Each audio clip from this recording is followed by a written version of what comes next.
Alright boys, my bike is really dirty, so we're gonna do some washing.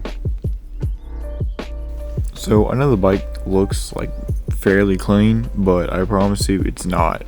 So I had cleaned it a little bit prior to what you're seeing in this clip right here, and it was the night before this, so I just couldn't see. So this is a video of me going over it again, and just tidying it up.